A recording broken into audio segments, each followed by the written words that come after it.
All right, guys, part two. So I still remember waking up those first few days going to work that I was just like, I can't believe this. I am going to go work at a Ferrari dealership. And I was on cloud nine. I know you guys know what I mean if you've gotten your dream job. It is really cool. So how was the first few days? Well, it was pretty cool because the guy who hired me, he was a really awesome guy. Until today, I totally feel that way. I mean, he believed in me and he wanted to train me, and essentially that's what he did. I just started doing everything under the sun.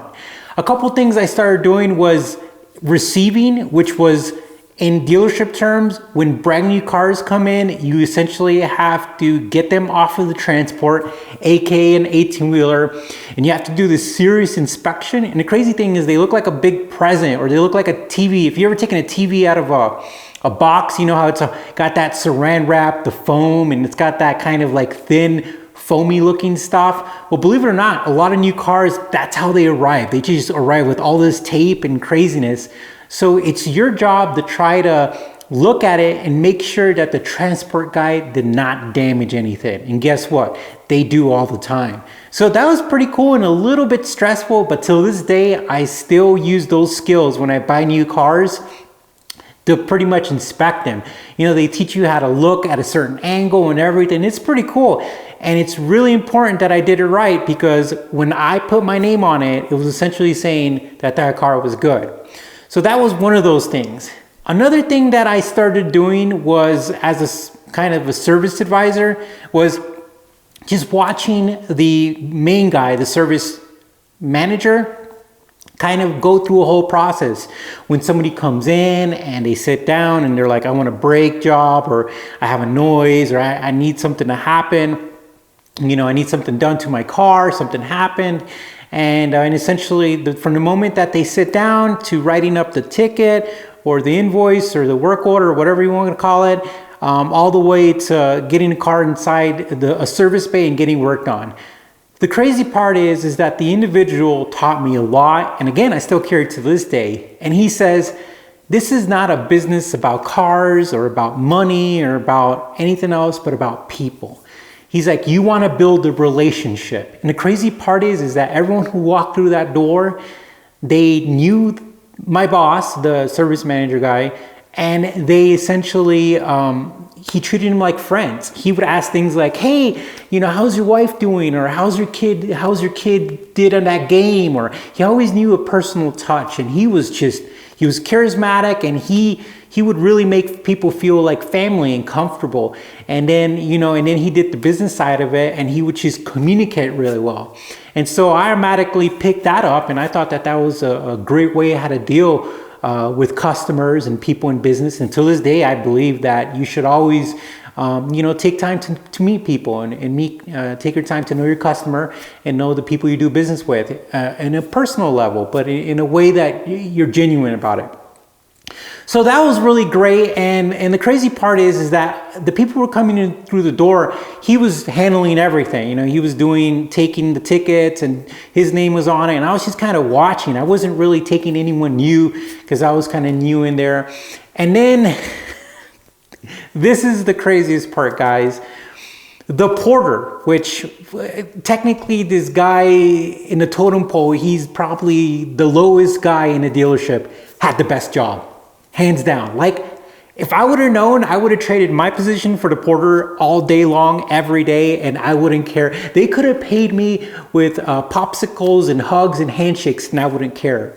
The porter's job was to drive the Ferraris all over the place, to move them around the dealership, to go get them washed, to go get them picked up, to go send them to body shops, to go get them picked up from body shops, to go pick up customers, to go drop them off at customers. And the crazy part is every now and then the porter would be doing something that I just mentioned, and they would need somebody else to do it. And nobody at that dealership wanted to do it. And I was like, I will do it. They're like, we need somebody to go pick up this doctor and bring him back. And somebody, you could take the Maserati or you could take the Ferrari, you could take whatever you want. And I'd be like, I'm going. And you're just driving across a big city. So it take you, you're driving these awesome cars for about 45 minutes, an hour. And that was super awesome. And I was just, that was awesome. So every time like the porter was busy, I'd be like, I'll fill in. But that wasn't my job. I was supposed to be learning how to be a service advisor, but I loved doing everything that the porter was doing. So long story short, I was picking up on stuff, and that is my character. I'm going to be honest with you. I'm not being arrogant. I'm not lying. I'm not trying to make it up, but I don't want to use the word genius because that is arrogant, but I'm very clever and I can pick up how systems work way faster. A good example is when I was working with a very top-notch Department of Defense company, they actually put me on 4 projects because I would finish the work on the reason why they hired me for my main project. I finished all of that work. As a matter of fact, they even told me that I could take my time if I wanted to, which was still a little bit crazy. So instead, their solution was to just put me on more projects. I was on 4 or 5 projects. It was crazy. But circling back, I learned the system really quick. I had a lot of time sometimes, and I was very curious, and I was very hungry, and I was excited. Now, I do have to address some of the questions that people always ask me. Did you drive some Ferraris? Well, at the time, the Ferrari California came out, and the people at the dealership were actually really cool guys overall. And they were like, hey, take a Ferrari California out for lunch and bring it back. And that was really cool. Now, I know it was just a California. It wasn't like a 458 or like something super GTB or something like that, but it was really, really neat. So that was cool. And not only that, when I did start taking people as far as customers in and started doing actual service advisor stuff, I drove quite a few cars. Like I drove a Ferrari F430 6-speed, the gated manual, which was really neat. It was a blue one. I remember that. And I remember at the end of the day, we always put the high-end cars inside. So we would all have to drive these different cars. And I remember one time, the crazy part is that I was driving a Ford GT, like the super expensive ones.